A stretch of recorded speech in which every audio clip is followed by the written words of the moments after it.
sou o Diogo Cristo, eu já trabalho no projeto de monitoramento de praias, né, da Bacia de Santos, que a gente chama, desde 2017. Né? O PMP, que é o projeto de monitoramento de praias, ele iniciou em agosto de 2015, ali na região sul e sudeste, né, pegando ali Santa Catarina até São Paulo. Vou falar um pouquinho mais para frente do histórico, né? E posteriormente ele foi desenvolvendo, né? Então a gente chama de fase 1, a porção que pega desde Laguna, em Santa Catarina, até o litoral de São Paulo, ali Ubatuba, que é a fase 1. A fase 2 já pega Rio de Janeiro e Espírito Santo. A fase 3 pega todo o litoral nordeste até o Piauí, geralmente de petróleo e gás, quanto ao trânsito de embarcações, né? Aqui no Rio de Janeiro, em específico, em cima dos quelônios, eu vejo muito impacto com colisão, né? É diferente do perfil que eu vi em Santa Catarina e também em Ilhéus, na Bahia. Em Ilhéus, na Bahia, eu via muita afecção nos bichos, algumas coisas de afogamento, mas muita afecção por parasita. E aqui eu vejo muita colisão. Em Santa Catarina, a gente tinha muito em malha, afogamento do bicho por em malha em rede, né? Porque esses bichos, eles respiram, né? Eles sobem a superfície para respirar, eles não fazem, como os peixes, fazem a filtragem, né? A captação do oxigênio ali na filtragem da água.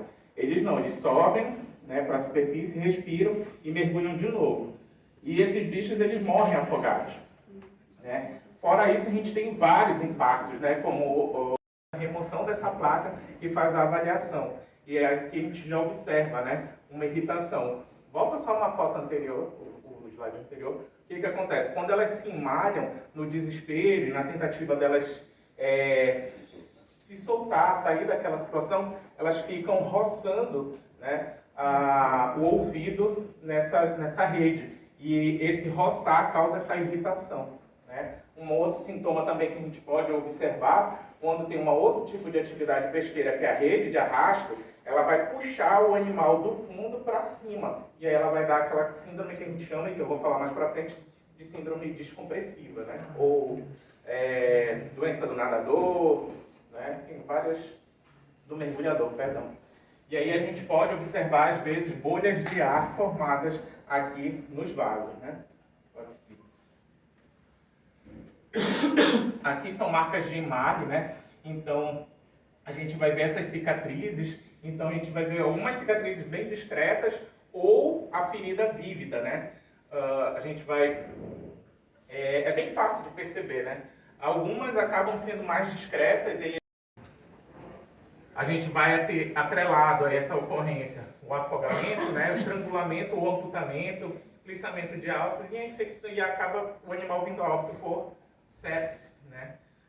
Numa situação dessa, em que o membro do animal está praticamente amputado, né, ele já tinha o amputamento do membro anterior, né, anterior direito, e já estava cicatrizado, ele estrangulou o esquerdo, e muito provavelmente esse animal é um animal que vai ser encaminhado para a eutanásia. Por quê? As tartarugas, elas precisam das nadadeiras anteriores para estar se movimentando na água, né?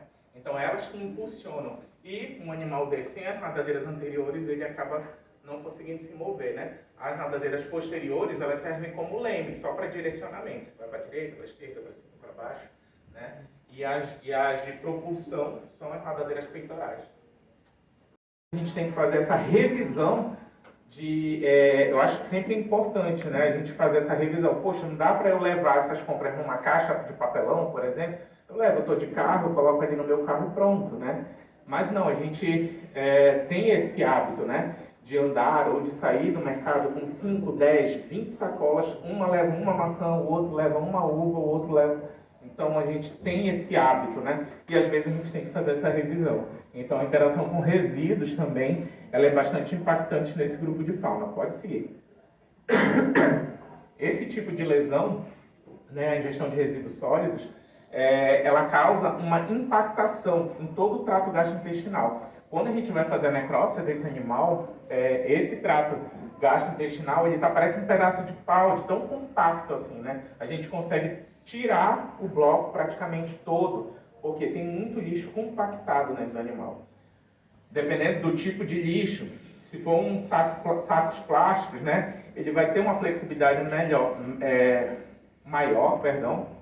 Porém, se for resíduo plástico duro, né, como por exemplo plástico de brinquedo, de cabo de pirulito, tampa de garrafa, elas criam são pontiagudas e elas acabam perfurando o trato gastrointestinal e o animal acaba morrendo por sepsis. Né? Então, só volta um pouquinho. Aí quando a gente abre o trato gastrointestinal, a gente observa esse espessamento de todo o trato, né? Então aqui a gente tem toda a parte de intestino delgado e grosso do animal e a gente vê esse espessamento da parede, né? Quando aspirar. E aí o aspirado pode vir parar no pulmão e causar uma impactação, né? Então esse pulmão ele não vai conseguir se expandir, diferentemente também dos mamíferos, esse não é um pulmão,